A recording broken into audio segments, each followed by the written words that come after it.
Good Thursday morning to you guys. This is the Field Notes Podcast, our very first podcast, Braelin, here at Georgia Outdoor News. Not the first one ever at Georgia Outdoor News, GON Outdoors, but our first one in kind of the new, the Field Notes, the new era, I guess, of GON. And it's not completely new. Everything's kind of, there's some slight changes, but ultimately we'll talk about that. But we want to talk about like this podcast and what this thing is up to. But before we do that, Braelin, what's going on with you? I'm out here living life, Jake, enjoying the weather, the deer out moving, trying to get in the stand whenever I can. Bow season's been good to us. Rifle season's cooking right now. Just living life, Sounds awesome. And listen, we love deer season over at GON. The bucks that we've seen thus far this year are outrageous, and we're going to get to that. We're going to talk about truck buck. The kids are absolutely killing it, literally. They're dropping big bucks everywhere. But let's talk about this podcast for just a second. I don't want to drag people out through this whole thing, but we wanted to reach a different portion of our audience, Braelin. We wanted to kind of get out there and bring the GON mission, to everybody. And we want to inform, we want to entertain, we want to have fun and connect with our audience in a new way. The magazine is, in the most beautiful way possible, an icon in the state of Georgia. All of the GON, emblems that you see across the state are outrageous. It's so funny. Since I've kind of, reconnected with GON, I see them everywhere. It's all over the place. Every convenience store, front tags, trailer hitches, everything. But this is a weekly podcast, the Field Notes, and we're going to be about news. We're going to be about entertainment. And you'll be able to get this in audio form everywhere you get your podcasts, Apple, Spotify, wherever. But you're also going to be able to watch us. And if you're doing that right now, I'm sorry you've got to look at me, but you're going to be able to watch us on Facebook, YouTube, Instagram, and Twitter. So we're really excited about all of that. And, I'm fired up about it. And Braelin, this is not my first foray into podcasting, but it is yours. Yeah, it's a new experience. I don't know. I'm just taking it as it comes. I'm excited. I love learning, and I think having different people on the show will allow me to learn, will allow others to learn, and it'll just help us connect. GON's all about connecting you to the outdoors and connecting our community back to us. We love learning about what's going on out there in God's creation, getting the social media photos of these big deer or a kid's first catch. It's great just connecting in that way. We love to share what's happened in in the world, what's the news, what's going on in conservation, learning from DNR. So it's a different way to connect with others for all of that, sharing stories, sharing big feats. Big fish, everything. Yeah. What I love about GON, well, two things. One, so broad. We're talking deer, we're talking turkey, dove, quail, alligator.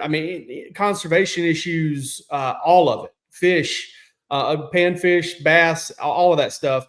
But at the same time, the characters that we're going to bring to you on this podcast are just outrageous. Now, we got Charlie Kilmaster of the DNR coming up later on in the show, who's going to talk to us about chronic wasting disease. He's going to talk to us about EHD, and you're going to understand why I gave you the acronym for that rather than try to pronounce it, because I don't talk so good sometimes when it comes to speaking those scientific words. But we're going to educate, we're going to entertain, and I'm really excited. We're going to have a lot of fun. And listen, if you're listening to this right now, I do want to say this. Thank you for making us part of your commute, your day. Whether you're working in the garage, walking into the stand, or driving to your camp or whatever, thank you. Thank you for making us part of it. Thank you for thinking of GON, and ultimately, thank you for being a part of what we do, because we wouldn't be able to do it without you.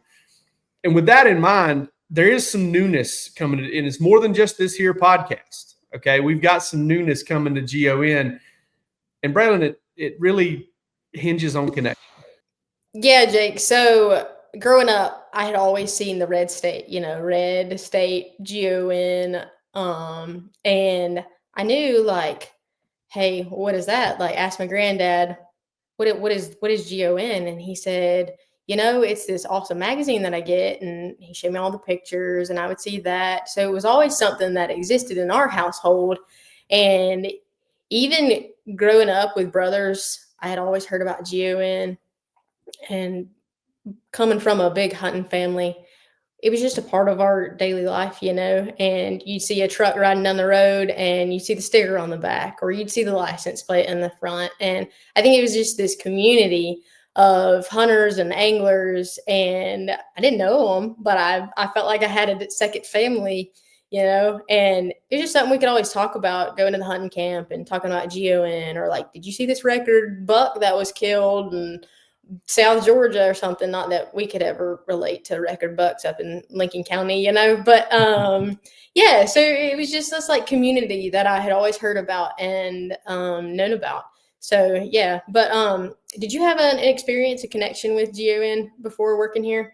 Yeah, I mean, for sure. Before I started kind of getting my hands on GON and then helping out with the digital side of things and cranking up the podcast. I mean, it's a funny story actually. Years back, and this is going to sound odd.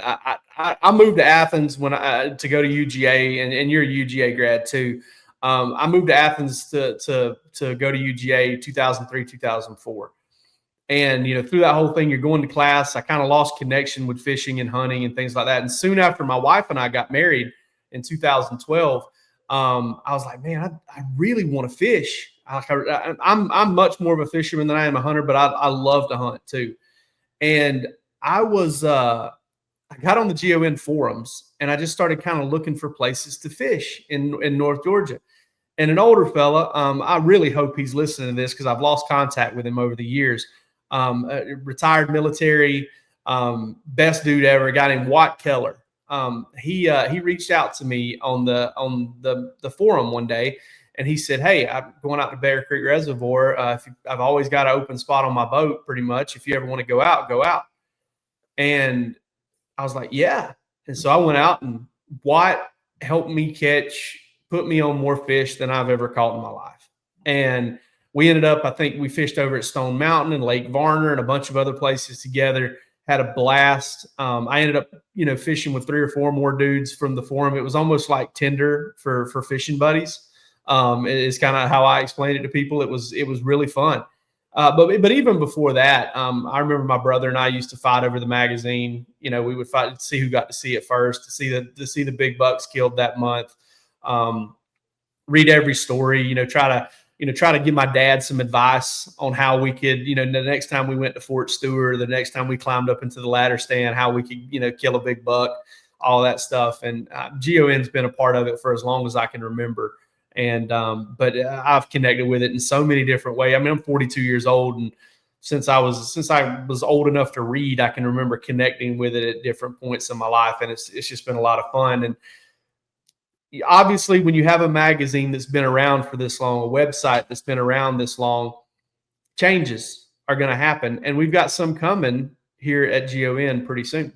I'll tell you, my favorite part about working at GON is kind of like looking back through the history, through the archives, digging deep, seeing what we were posting back in 1987, and just seeing the changes that have come along. I mean, throughout all the years of before I was born, which is crazy to think about that GON existed that long before I came to this world. But we're always changing. Times are changing, and sometimes you need a little facelift. And I think that that's what this like kind of new refresh to GON is going to be about. Just making it fit with the times, trying to engage with a different generation, trying to include the grandfathers of the world, but also appeal to the grandsons of the world, and not that nothing crazy is going to happen. We're just doing our magazine a service like we've done throughout the years. If you look back at the original 1987 copy, it looks a lot different than your 2025 copy. So just need to be on the lookout for something cool coming, something different. I don't know. I think it's needed. I think it deserves it. If you feel me. Yeah, no, I hear what you're saying. And, when I look at it, maximizing reader value, maximizing what people can engage with, and that's kind of what we're up to, over at GON pretty much at all times. And also, I look at it kind of like an old beautiful house. Like, yeah, you've got an old beautiful house, but what do you kind of have to do? You kind of got to go in there and put new appliances, and you kind of have to add some things, and floors need to be refinished and things like that. And that touching the magazine in such a way to offer a new look, to offer, what we believe is going to be incredible quality continually. That's just a big part of it. And that's kind of where we're at. And, again, it's all about kind of expanding the way that we can reach people, and kind of share our mission. And, that mission is to get outside. Right. And that's what we're ultimately encouraging and wanting people to do is get outside, put your phone down, learn some things, get out in God's creation and be a good steward of what's out there, connecting with GON, sharing in each other's wins, and just getting everybody outside, like enjoy, like taking time, feel the grass, feel the trees, get in the woods. Cause there's something about being in the woods, like as a bow hunter, that's my only time I'm still, sitting there, taking it all in, breathing in the air, getting connected with the Lord. And that's what we want. And that's what we want each other to share in the GON community is all about, just sharing in each other's wins and getting outside. Going to drop another name here real quick. My pastor down at First Assembly of God in Pearson, Goodwill Assembly of God, sorry, in Pearson, Georgia, Lee McBride wrote a poem years back, and it's made its way throughout the internet. I don't know if you've ever seen it. It's called "When the Woods Wake Up," and it's what I always think about when you talk about experiencing God, kind of out in nature when you're hunting, is when the woods wake up. And he wrote that years back, and it was awesome. If you haven't checked it out, go do that. Hopefully we'll get Lee on the podcast at some time, because he is a very entertaining figure. And we definitely, I certainly appreciate him for sure. But y'all, it's deer season. It's time to get into what we are here to talk about, and it's the outdoors. And it's deer season. And Braelin, I got to say, like, in terms of, it's the first time I've ever been kind of plugged into GON the way I'm plugged into GON now and experienced the deer season. And the way the phones rang off the hook that first Monday after bow season started was incredible. It was crazy. Yeah, bow season was going crazy the first couple of weeks. People shooting these awesome deer. I mean, I'm so jealous, but so happy for all these people. Like Bay Miller, that was an awesome deer. And Jake, you wrote a hunt story about that, didn't you? Like what? Yeah, this was an urban deer. This was kind of a Gwinnett County suburb deer. I got to give Bain credit. I was like, hey, could you, you're sitting there, you're kind of mining for information. You're talking to somebody about like the deer they got. Hey, Bain, there's a lot of towns in Gwinnett County. Would you mind telling me kind of which city limit? No, I'm not telling you which city limits this was in. Very protected area, but this absolute monster. I mean, this was one. We'll get into the truck buck here in a minute and kind of what the truck buck is and what it requires to get involved. This one was not a truck buck entry. This is one we found on Instagram, called him up, talked about this deer, shot it from a ground blind with a crossbow. Gorgeous deer. And this is something, honestly, and we may could get into this for a second, Braelin, is this whole urban deer thing, this kid, outside of neighborhoods and outside of suburbs, I've got mixed feelings on it. Not that I don't really have a whole lot of problem with folks doing it. It needs to be done. Deer population needs to be controlled outside of these, in the city limits and in these places. But, there is some kind of, side-eyeing going on about everybody, going in and taking these trophies out of the kind of the city limit areas. Yeah, I can say I've never hunted the city limits of Atlanta, but I do hunt in the city limits of Athens. My brothers have been gracious and let me hunt with them, and they've done some door knocking, and I've been there and seen some pretty big deer, but I don't think it's all that easy like people think. I mean, you're not just walking out the backyard and shooting this monster deer, because big deer, like, there's a reason they're a big deer, and they're smart. It's still hunting.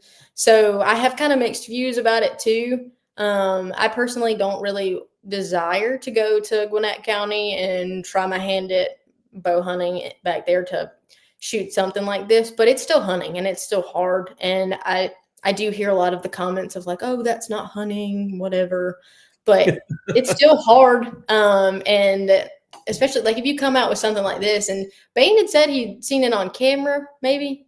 Yeah, I think he had told me that this deer had kind of blown up over right like this past summer, which is honestly that is something that talking to people in various hunt stories, that's pretty common. That's something that I'm hearing from a lot of people, and I've really only got this. I've never hunted like that. Like we kind of had our own property. We hunted. We shot whatever came out, got the meat. Didn't really trophy hunt a whole lot growing up. But a lot of folks, you hear the same thing. Hey, I saw this deer last year, and we watched him over the summer, and he became something special. Yeah, it's really crazy. I don't know. I would love to shoot something like this, but I don't think that I would ever have gotten the chance to in Lincoln County because we just didn't have deer like this. But these are all awesome deer. I mean, big deer shot during the first few weeks of bow season, and in not your like South Georgia towns. Some of them were shot in South Georgia counties, but this one was crazy with his widespread. Such an awesome deer. I don't know. This one was over in Meriwether. I believe Haley Gray wrote a hunt story from Mr. Hans Krieger right here. If you're listening, this is probably not the best podcast content here for you, but we are showing some gargantuan bucks right here. You got Joe Chandler out of Morgan County. These last few right here, Braelin, starting these are all truck buck submissions. Why don't you tell us a little bit more about what truck buck is? Yeah, so truck buck, you got to be a GON subscriber, and you shoot your deer, you shoot your trophy buck, and you enter it in our truck buck entry, and then you get your deer scored, and you could potentially win your week. And if you win your week, you will go on to shoot at the Outdoor Blast for the chance to win a brand new truck from John Meagle, which is awesome. So you pay your yearly fee to be a GON member, and you can walk away with a 50, 70. I don't know how much trucks are going for this now. Last year's truck was 70, but around 70 grand. Yeah, can't look at new vehicles, but yeah, so you could win your truck, and it's no like anybody could win, a kid could win if they're old enough to drive, but it's pretty awesome. So you shoot your trophy buck and you enter it, and may the odds be in your favor. And if you think you're deer it and big enough, then that doesn't matter. You might still have a chance to win. Yeah, no doubt about it. Obviously, we talked about bow season being awesome. That was incredible. Before we get to the kids and kind of show off, kind of what our Peach State kids have accomplished this year, I wanted to get into kind of a hot button issue. And I want us to get into an argument here, Braelin, like maybe knock down, drag out over the internet fight right here. So get your boxing gloves on. I'm ready. The DNR approved this summer a 2-day firearm season earlier than opening day, a couple weeks before opening day, for people to take antlerless deer. Now, the rules there were, if you're going to shoot the deer with a firearm, and this was before primitive, weekend started. This is before muzzle loader season and all of that stuff. If you wanted to shoot a firearm, you could, but it had to be an antlerless deer. Now, obviously, there was some concern over that, and I'm going to let you kind of articulate what the concern was for people like you who strictly bow hunt, what the concern was for people in that area. Yeah, so lots of controversy over this, and I've talked with my friends who are big bow hunters, and there are mixed reviews, and I'm kind of on the side of why'd they do this to us, man? It's hurting my feelings. I get the need. I get like we've got to take out some does, but I don't maybe start archery season earlier. I don't know, but it's taken away that weekend from us. That weekend that's only ours. We get to sit in the woods. You don't hear anything ever. And now you're sitting in a tree and you might hear a bunch of shots, and that's not normal. And it's just shooting a big buck in archery season only, like archery only season, isn't the easiest task. And you're having all these shots go off. I mean, it's kind of changing up that chance to see that big buck. It's making them move differently. But it makes the hunting harder. And I think if you're going to be a bow hunter, you've got to hunt hard. And so I don't know. I don't really care for it. I don't think I see the need, but in archery season, it hurts me, but it also makes me want to hunt harder and makes me want to do a better job and be a better hunter. And I mean, face this head on. And I don't know. I get it. I do get it. But what were the stats on this? You did a lot of research on this. Yeah, I was actually trying to poke through here and find our man Charlie Kilmaster. We're going to talk to here in just a little bit. We filmed an interview with him, and we do address this with Charlie and kind of talk about it with him. But ultimately, I think it was around 5,000 does that were harvested over that weekend. We don't have official numbers yet on Hunters for the Hungry because that was kind of a stated intention from the DNR, was like they wanted to encourage for that weekend people to donate for Hunters for the Hungry. Now, I did go through and I talked to double-digit deer coolers across the state who donated who partner with Hunters for the Hungry, and talked to the DNR about it. And the astronomical number of does were taken over the weekend. And really, from the feedback I got from the processors, was that a lot of does were donated to Hunters for the Hungry, which is a great cause.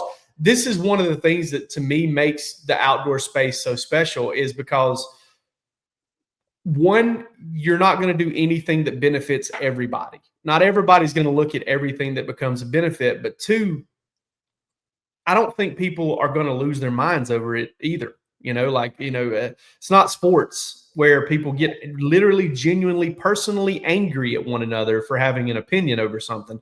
This is one of those deals where, hey, this is about preference and we can talk about it. But at the end of the day, we've all got the same set of rules we got to follow, and we're all in it together. But I understand where you guys are coming from too. My kind of pushback on that is okay, if you're going to abide by the bow hunting laws during bow season and tag deer correctly and shoot deer with the appropriate weapon, then you're probably going to do that during this little 2-day window. But there's also the idea that with a lot more pow-pows out there, it's a little easier to hide that, hey, I'm going to go ahead and get this 14 point while he's there, and I'm holding a rifle because I'm not a bow hunter, rather than, I mean, I'll be honest with you. If I'm out there with every intention in my heart to take a doe on 2-day weekend, all right, and a 15 point walks out there, I'm still going to get, I'm going to breathe heavy. I'm going to get real excited. I'm going to have a hard time not making that happen. But I'd like to believe I would make the right choice. That's right. I get that. And there was a lot of controversy in the comments of social media about this. Yeah. Like, say, hey, your target buck walks out there and you're rifle hunting. Who's to say you don't just shoot it right there and skin it, do everything yourself? And who's got to know? I mean, I guess you just got to have faith in humanity. You got to have faith in humanity. And I guess I'm a glass half full type of person. So I choose to believe people wouldn't do that. But I'm sure there are people out there that would do that. And I don't know. I mean, I guess next year take your bow and your rifle and do what's right if you're willing to risk that, because you can do that, if you're trying to shoot some does, or you just take enough arrows to shoot them all with arrows. Yeah, there you go. We'll talk to Taylor Rampley in the future on this podcast, but I was talking to him. He says, you know what I think they should do? If you want to take a deer early, go bow hunt. Learn how to muzzle, get you a muzzle loader, do something. If you want to get a shot at that deer a little early, go do it. And I will say this, you bow hunter folks, and I want to join the crowd. I really do. I want to be with the cool kids. And I want to get into bow hunting. I shot archery at 4-H when I was a kid, and I always loved shooting the compound bow. But you guys do deal with the hotter weather and the earlier season and not being able to kind of have the woods to yourself during rut and things like that, to be able to do what you do. So I totally understand why you guys would be a little bit frustrated with it. Right. Well, so we've had a lot of people. I mean, I've seen a lot of people switch to crossbows now. A lot of older men shooting crossbows rather than a compound bow, or even younger kids, and just in general, because it's a different experience. You get to hunt during archery season if you're a rifle hunter, and it's somewhat similar. I haven't shot a crossbow much. I know Kimberly showed me how to shoot one once, And it's a different experience than shooting a rifle and a compound bow. But it's also, you got those rifle hunters that are like, hey, I want a bow hunt, but I don't want a compound bow hunt. And I'm not calling anyone out. I'm not saying anything about a compound bow, but I mean, what's it called?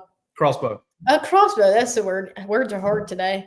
But I'm not saying anything about a crossbow, but some people just don't want to shoot a compound bow. So it's like those people are kind of bleeding into our season. And if you're a bow hunter, it's a clan, it's a community, and we're particular. And so you've got them, and they're coming into archery season, and then you've got this 2-day antlerless deer season, and it's like we don't get any peace and quiet, like we want. And you're right, we do have to deal with the hotter, wetter, sweating and smelling up the woods, but I don't know. It is what it is, and we just got to figure out how to fight through it. And I get the reason, and I think it's for a good cause, but I just wish there was something different and something better. Maybe it'll evolve that way. We're gonna be positive here on the Field Notes podcast. Right. Yes. Glass half full. Glass half full always. We'll get there.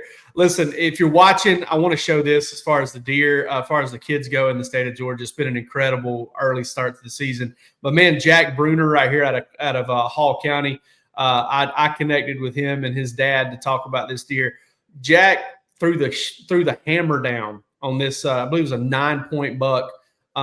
Practiced all summer long with his crossbow on 3D targets in the backyard. Ethical harvest for a 7-year-old. Unbelievable. That was really cool. We got Gunnar Corsi right here out of Pike County, Hunter Lowe out of Baker County, getting into those southwest Georgia counties here. Hunter killed a monster. That's a great looking rack on the deer. Miss Emery Nelson right here out of Twiggs County is a big one. And then you got Rhett Williams right here out of Pike County. Awesome buck there.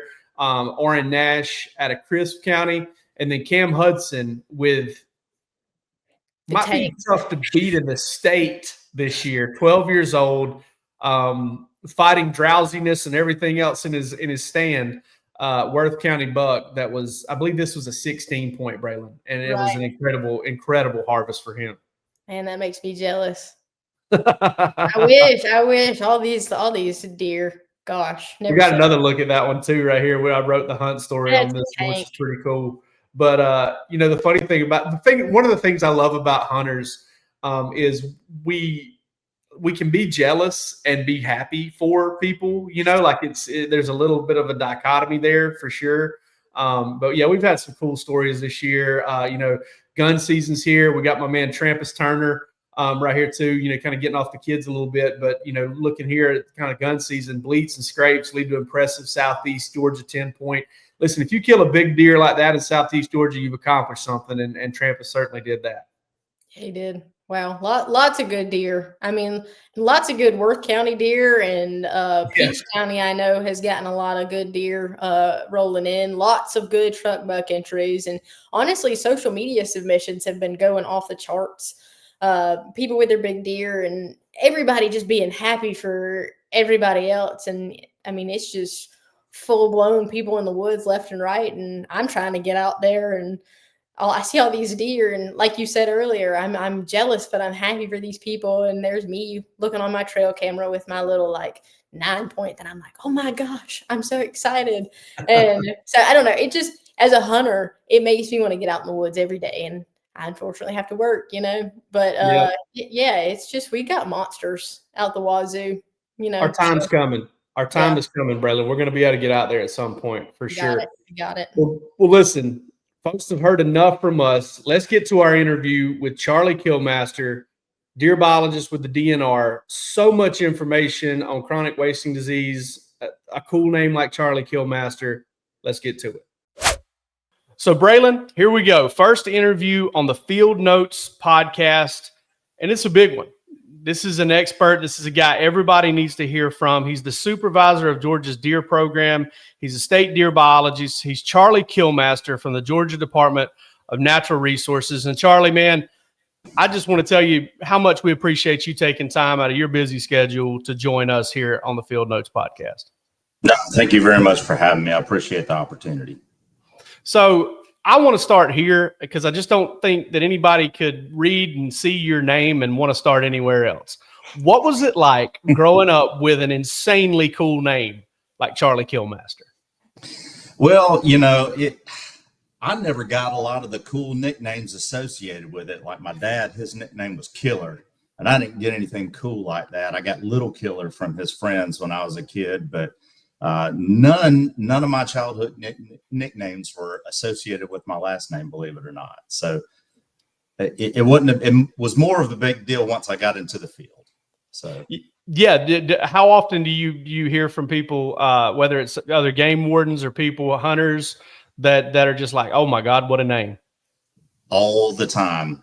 Anytime I'm carded for anything, the irony of any sort of interview or anything like that, the irony of being the deer biologist and having a last name like Killmaster never ends. That's awesome. Do you have a nickname now? Not really. Just Dad. That's a good one. That's a good one. So tell us a little bit about your background. Sorry, Braelin. Tell us just a little bit about your background real quick. Rather than, kind of us try and read it off and sound robotic. What brought you to where you're at now? Yeah. So, I spent my life outdoors as a kid, loved spending that time outside. I was in Boy Scouts, made it all the way through Eagle Scout. So that was one of the biggest influences, lots of all sorts of outdoor activities. I had a great uncle, my grandmother's older brother, that was a wildlife refuge manager for 50 years for Fish and Wildlife Service. So growing up listening to his stories really inspired me towards this direction. And his son, my cousin, also ended up, he was a wildlife biologist as well, studied deer for his PhD at University of Georgia, and ended up I was in school with a lot of my professors when I came along. So those were some of my bigger inspirations that led me down this path. I actually started in the forestry realm, but then quickly moved over to wildlife from there. Cool. That's awesome. That's a great. That's a kind of a great, recap of kind of how you got here, and then obviously, the big thing we want to talk about today is CWD and Braelin. I'm much more of a fisherman than I am a hunter. Braelin is bow hunter deluxe. Like, she loves it. She eats, sleeps, and breathes it. And overall, just kind of tell us what CWD is. I think that's where we need to start, because the goal of having you on was just to kind of go nuts and bolts. What do people need to know? What does the DNR know? Yeah, so chronic wasting disease is a very complicated disease. Unfortunately, there are very few diseases like this in the animal kingdom on the planet. So already it's very different from other things. It's caused by an infectious protein, so it's not a virus or a bacteria or a parasite. The other kind of living forms of diseases are things that cause disease to replicate themselves. Prions are just kind of a error in the code of nature. Essentially, these misfolded proteins can spread from deer to deer, and the body doesn't recognize them, so there's no real immune response to them, and it's very slow. Unlike other diseases, it doesn't move within the animal very fast. It doesn't spread very fast across the landscape, but it does its majority of its damage through just persistence. Like, once it's established in an area, it's just there. It doesn't go anywhere, and it steadily grows in prevalence or the proportion of the population that has it if it's left unmanaged, and it kind of grows like a cancer on the landscape. So it's a difficult thing to deal with, unlike every other disease that has an immune response, and animals adapt to it. So, Charlie, There was a new confirmed case recently at the end of last month. And what was your reaction to that? Was that expected, or did y'all kind of see that coming, or what did you think? Well, we certainly expect to find new cases. The way we do our surveillance, we're looking for a needle in a haystack. This is very difficult to find, especially at low prevalence.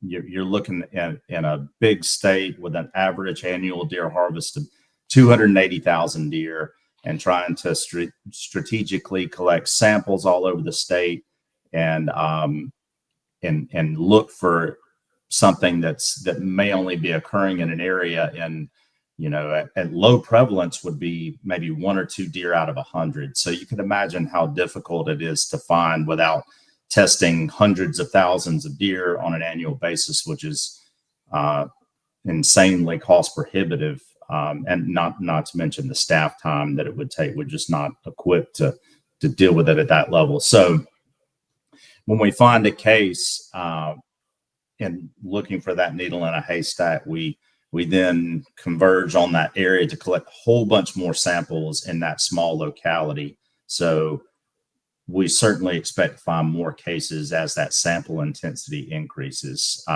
dramatically. This 3-county area may have, had several, few dozen samples a year across the 3 counties, and now we're going to see hundreds, potentially thousands of samples in this 3-county area. And so we certainly expect to see the number of positives increase. I was a little disheartened by the distance between the most recent detection and the initial detections. But aside from that, we certainly expect to find more. And really, a lot of our sampling right now is trying to paint a footprint. What are we dealing with? How far has it spread? What counties do we need to include in these testing recommendations? And continue with our management, along with like what percentage of the population or the prevalence is infected with chronic wasting disease, which has the bigger implications for managing it, because our primary management tool for chronic wasting disease is designed to keep the prevalence low. So we're sitting here looking at these counties, and it's Lowndes, it's Lanier, it's Berrien County, kind of my neck of the woods. I grew up down there. Maybe you can answer this, maybe you can't, and tell me it's none of our business, or that you don't want to answer it. But do you suspect it's wider spread than that? Do you guys suspect that there's, maybe more cases, probably more cases? How would you state that?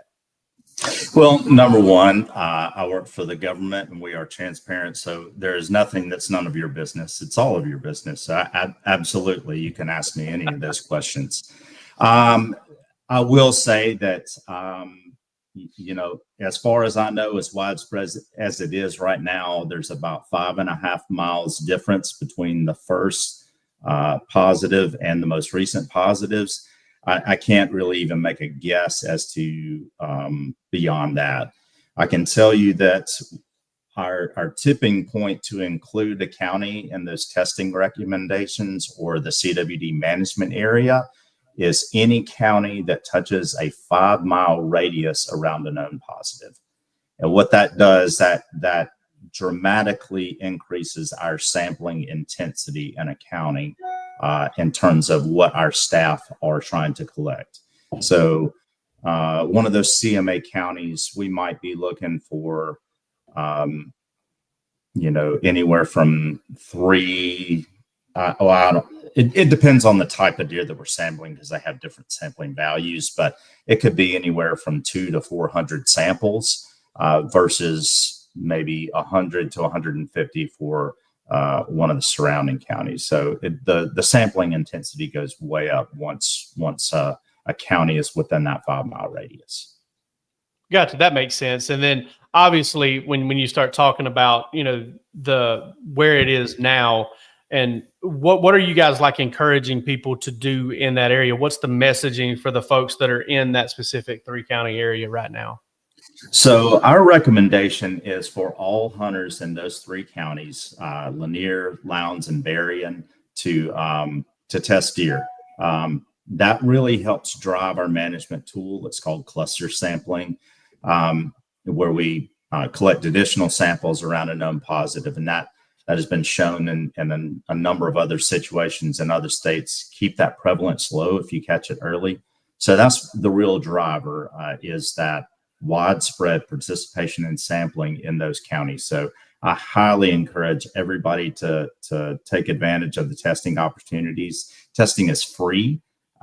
We have a number, I don't even know, well over a dozen, maybe close to 15 or more sampling locations in and around those counties. There's our CWD website, georgiawildlife.com/CWD, I think.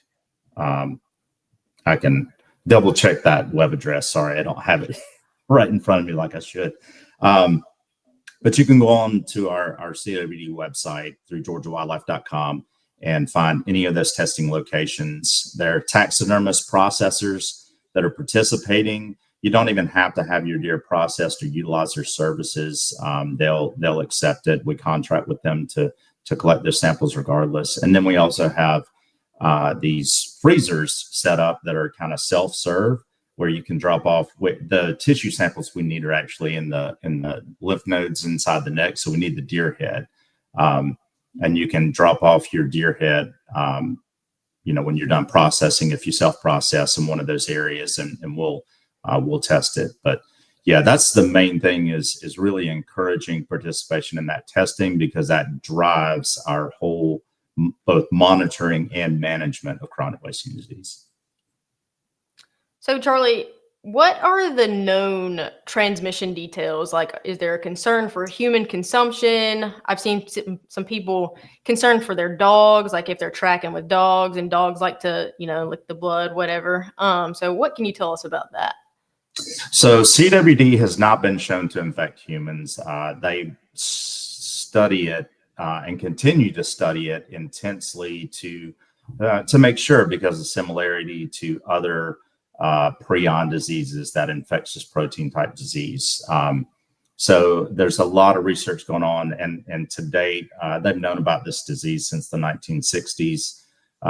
Tremendous amounts of research on human animal models like transgenic mice that are called, so quote unquote, humanized mice. They're doing brain organoids, like where they basically create a quasi-functional, brain in a petri dish type of deal, and all of those things have indicated a real strong species barrier to human transmission, along with some studies with other primates. So there doesn't really, certainly there's been no single human case. There's been people that have been groups of people that have consumed CWD positive venison decades ago. They continue to follow those people through time to monitor their incidence of any other diseases. So there's a lot of things that really indicate that it's not a big concern for human safety. So again, it hasn't been shown to infect humans. Pets and livestock, by the same token, the only livestock that they have that show a little bit of susceptibility through any like normal disease transmission pathway would be sheep. There's been some recent studies that under experimental conditions, at least, they can infect sheep with this, which, one of the leading theories on where chronic wasting disease came from was actually a similar disease in sheep that they theorized may have jumped into mule deer in the Rockies. So that's not really unheard of that it might jump that way. But in terms of domestic dogs, that kind of thing, there's no indication that it might infect them or cattle or anything else for that matter. Just kind of reading into how the human brain works, most folks are going to want to make a comparison, right? Like most folks are going to want to say, they're going to want to know, where does this rank? Where does this compare in terms of the overall concern for the Georgia deer population? How do you view that? Like, is this the biggest issue facing us right now, or is as it sits, are there other things that are kind of more important? Well, I would certainly say it's the biggest disease issue that we face, that we have here right now.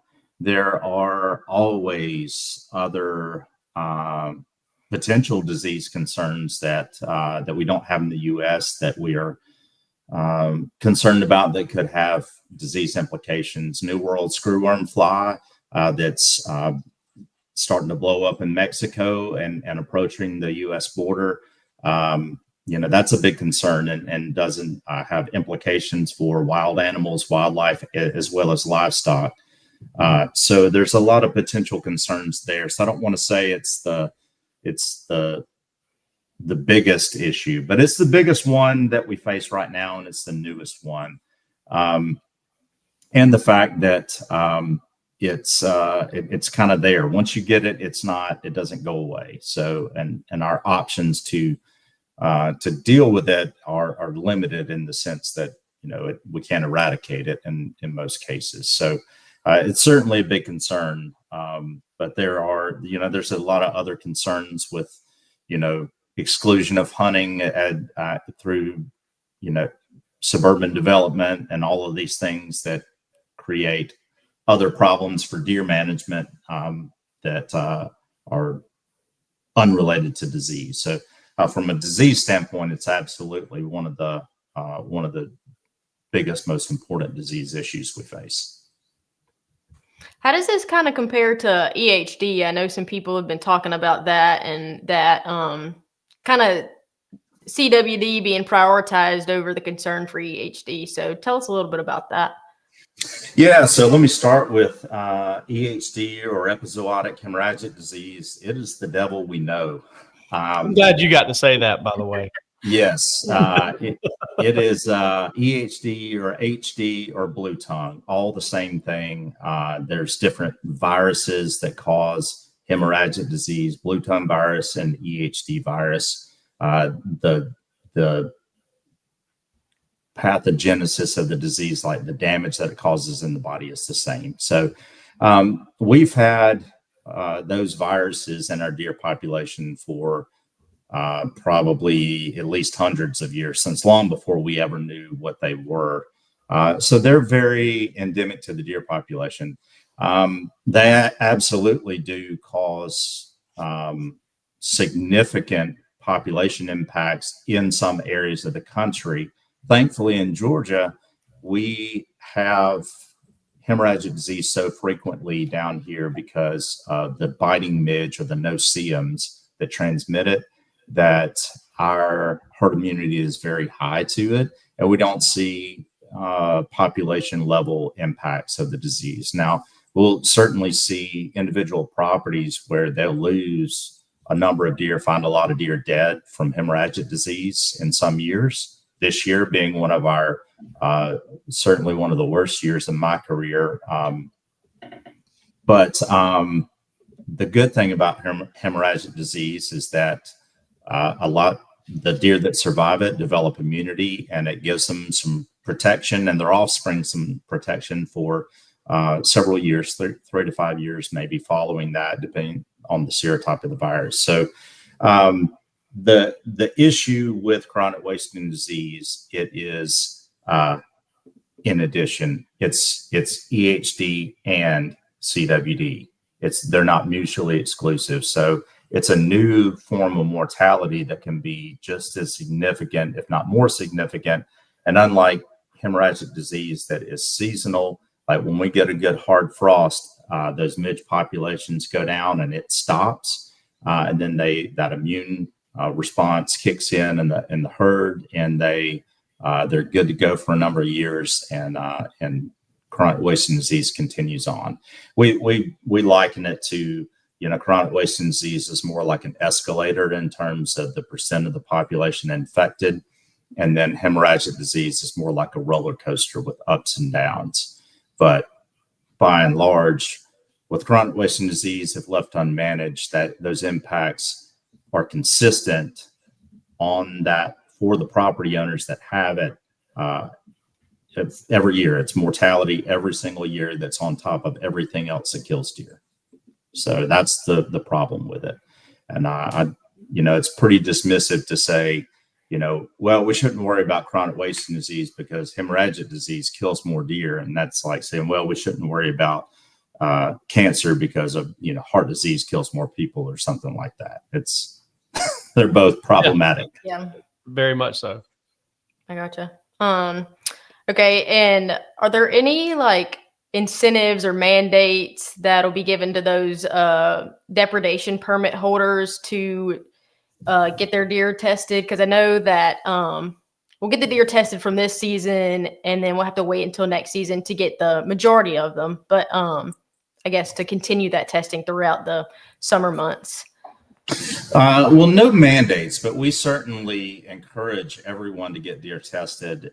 In addition, especially no matter the cause. In fact, we've been collecting deer from deer control permits since during the off season. After we found the first positives, we collect samples from roadkill, sick deer reports that get reported to us. So any number of ways that we can get our hands on deer, we're going to take advantage of them in those areas. So we would, certainly encourage anybody that's got a crop damage permit. We encourage you to get those deer tested as well. But we are not mandating any testing. Last thing, Charlie, and this may have zero impact on CWD or zero relation, I should say, to CWD. But I did want to ask you kind of about your role and the DNR's kind of thoughts on something new this season. It was that 2-day early firearm season for antlerless deer. What are your thoughts on that just in general? And did CWD kind of play any sort of factor in the decision to do that? No, see, that was unrelated to CWD. In fact, that was something we had been mulling around before the discovery of chronic wasting disease. No, we've got a lot of crop damage issues across the state, particularly in South Georgia. So we've been trying to increase. We've got tremendous opportunity for hunters. We've got a very long season, liberal bag limits, lots of either sex days, but we still needed to increase deer harvest in particularly agricultural areas. So one of the ways we're doing that, the General Assembly allocated some substantially increased funding for Hunters for the Hungry, and we really feel like that hunters will be a lot more willing to take additional deer in those agricultural areas if they have a place to donate them. It's a great win-win. It helps solve a population issue and feed less fortunate people at the same token. So increasing that opportunity to donate. Now, in order to highlight that opportunity and especially prioritize antlerless deer, we created that early weekend that's antlerless only before the season comes in to hopefully prioritize that funding for antlerless deer and provide that early opportunity before the rut, before people get real caught up in hunting bucks and all of that. You can procrastinate, and when you get to the end of the season, it can be harder and harder to find the time to make it out into the woods. So it was really an early opportunity to increase awareness and drive some antlerless deer towards that Hunters for the Hungry. So let's see. I think the minimum the reported harvest was about 5,000 does or so. Yeah, that weekend, which is on par with some of our busiest weekends in the rifle season. but we're going to need to see when we get to the end of the deer season to see if that was additive on top of the normal harvest, or if it just changed the timing on when people take those does. So it shows promise, but we don't know the actual effects until we get to the end of the season and see if it was additional deer instead of just shifting harvest earlier. Charlie, man, we appreciate it so much. Thank you so much for taking just some of your time and informing us. I learned a lot. I don't know if Braelin learned a lot or not. She knows a lot of stuff already, so she probably had it nailed down already. But man, we appreciate you. Yeah, thank y'all so much for having me. Anytime. Got it, man. All right, folks, listen. That was awesome. Braelin, I learned a lot. Just first of all, when we talked to Charlie initially, you had a comment that could not be more true. I wish I knew anything as well as Charlie knows what he's talking about. And I don't know anything as well as Charlie knows what he's doing. Not at all. I don't, it's crazy. Biologists are something else, and especially wildlife biologists, it's on another level. And I'm thankful that there are people out there like Charlie that know what they do, because it helps us stay informed, and it helps like all GON stay informed. And I'm glad that there's a source we can go to get our information. No doubt about it. No doubt about it. And honestly, I hope folks heard that interview and they listened to it and they understand, like, these are the kind of people we have making the decisions that kind of shape policy and how we hunt in the state of Georgia. And they're managing our population, and they're giving us guidance on how to hunt and how to be better at it. Folks, as far as I'm concerned, that's all we've got for you today. I feel like it was a lot. I know we kind of had to get off the ground a little bit with this podcast and share what it's about. We want to see you back again next week, because we're going to talk to Georgia Outdoor News field editor Taylor Rampley, turkey hunting expert, deer hunting expert, and all around good dude and entertaining personality that I think is going to have some cool stories with us to share. Loves to hunt with his son, and we're going to talk to him. And ultimately, listen, come back every Thursday morning. We're going to have this podcast for you right here, whether you're watching it, whether you're listening to it. We appreciate it. And ultimately, get outside, experience the outdoors, and thanks for tuning in. We appreciate it.